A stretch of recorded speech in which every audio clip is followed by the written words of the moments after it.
Voici le Galaxy S23 Ultra. Non, je rigole, ça c'est celui de l'an dernier. Mais voici le Galaxy S23 Ultra. Et si vous ne voyez pas trop de différence, c'est que vous avez tout compris sur la nouvelle génération de Galaxy S23. C'est parti. Mon intro était un peu trompeuse, je vous l'accorde. Désolé. En même temps, c'était facile. C'est vrai que visuellement, les améliorations ne sautent pas aux yeux, mais il y en a, et on va les décortiquer ensemble de la manière la plus simple et la plus claire possible. Esthétiquement, qu'est-ce qui change sur ces Galaxy S23? Déjà, côté S23 et S23 Plus, il y a le module photo qui vient se rapprocher de l'esthétique du Ultra avec les objectifs qui ressortent directement du châssis, sans aucun module photo qui vient l'accompagner. J'ai ramené mon Galaxy S22 pour vous faire une petite comparaison et comme on dit, les images sont parfois plus parlantes que des mots, donc profitez-en. Je sais pas ce que vous en pensez, mais moi je trouve que même si les modules photo des Galaxy S21 et Galaxy S22 étaient très réussis, je préfère quand même ce nouveau design plus simple, plus épuré, plus minimaliste, plus direct. Je trouve ça vraiment réussi. Après, j'imagine que, comme tout ce qui est question de design, c'est propre à chacun, donc n'hésitez pas à me donner votre avis dans les commentaires, c'est fait pour ça, hein, la petite section commentaires juste en dessous. Vous me dites, vous aimez pas, et moi je lis tous les commentaires. Voilà, ça me fera de la lecture ce soir. Sur le Galaxy S23 Ultra, les changements sont encore plus minimes et j'ai fait de mon mieux pour vous le montrer à la caméra. Premier changement, c'est qu'il y a des anneaux maintenant qui marquent un petit peu plus les optiques. Je vous l'ai dit, ça ne saute pas aux yeux, mais quand on commence à faire gaffe, on se rend compte que on ne voit plus que ça. Autre changement côté design, c'est l'écran qui est moins incurvé qu'auparavant et les tranches qui sont un petit peu plus plates, améliorant ainsi la prise en main. Ça paraît minime comme changement, c'est presque invisible et pourtant, en termes de prise en main, quand on a les deux smartphones entre les mains, on sent une différence drastique. Et je suis vraiment content que Samsung aille dans cette direction, à mon humble avis. Si ça tenait qu'à moi, le stylet, c'est quand même plus agréable d'écrire sur une surface plane, donc j'aurais mis un écran totalement plat sur le S23 Ultra. Malheureusement, les constructeurs sur leur modèle haut de gamme décident de mettre des écrans incurvés parce que ça fait un petit peu plus premium. Bon. Autre point positif, c'est au niveau de la face avant, on a désormais du Gorilla Glass Victus 2.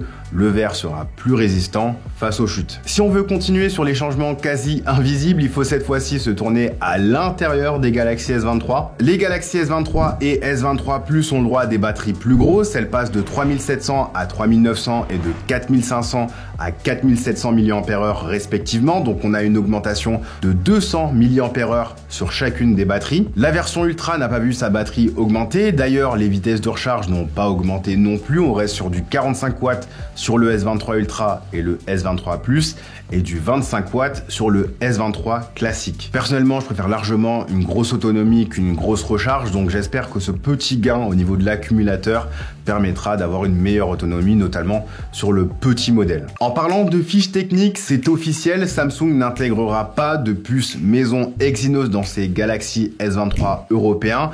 On aura partout dans le monde du Snapdragon 8 Gen 2. Pour rappel, du Snapdragon dans un Galaxy S haut de gamme, c'était pas arrivé depuis le Galaxy S6, donc ça date. C'est une bonne nouvelle pour deux raisons. La première, c'est au niveau de l'autonomie, puisque la puce Exynos de l'an dernier était très mal optimisée, ce qui faisait qu'avec tous les modèles de Galaxy S22, il était quasi impossible de faire une journée d'autonomie. Et la deuxième, c'est au niveau des performances, puisque le Snapdragon 8 Gen 1 était déjà largement supérieur à l'Exynos et le 8 Gen 2 est largement supérieur au 8 Gen 1 de l'an dernier. Plus 33% côté CPU, plus 44% côté GPU, plus 51% côté NPU, plus, des nombres et des pourcentages. Qu'est-ce que ça veut dire en français? Ça veut dire que cette nouvelle puce offre de nouvelles possibilités aux téléphones Samsung et donc des nouvelles possibilités aux consommateurs. Quand vous allez jouer, votre téléphone sera plus fluide et pendant plus longtemps. Quand vous allez prendre des photos portraits, ça veut dire que le téléphone sera plus intelligent et plus rapide pour séparer le sujet principal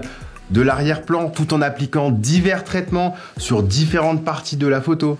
Le ciel, les arbres, le visage, les yeux, la bouche, le teint de la peau, pour avoir une photo qui se rapproche le plus possible de la réalité. Quand vous allez capturer des vidéos dans des conditions difficiles, par exemple la nuit, ça veut dire que le téléphone va être capable de faire du traitement multicouche, donc appliquer de la réduction de bruit numérique dans les zones sombres, tout en gardant des détails élevés sur les sujets principaux pour avoir une super belle vidéo. Quand vous allez vouloir appliquer vos filtres Snapchat pour vous embellir, bah ça il le fera en buguant moins, par exemple, si ça vous parle. Bref, c'est dans toutes les tâches du quotidien, bénignes ou alors un petit peu plus costauds, que vous verrez des améliorations. Et ça, c'est avec les plus 33, plus 44, plus 51% qu'on a vu tout à l'heure. Pour terminer sur les Galaxy S23 et S23 Plus, on a les mêmes tailles d'écran, on a les mêmes technos d'écran, donc pas d'LTPO, toujours du LTPS, donc on est bloqué à du 120 Hz jusqu'à 48 Hz. On a les mêmes caméras dont je vous affiche les specs, ultra grand angle, zoom x3, très efficace, voilà, on ne change pas une équipe qui gagne, comme on dit. La caméra selfie va changer, par contre ça c'est sur les 3 modèles, donc on passe sur du 12 millions de pixels. Avant c'était du 10 sur le S22 et S22 Plus, et c'était du 40 sur le S22 Ultra, donc là du 12 pour tout le monde. Et ils sont toujours évidemment 5G et Wi-Fi 6E.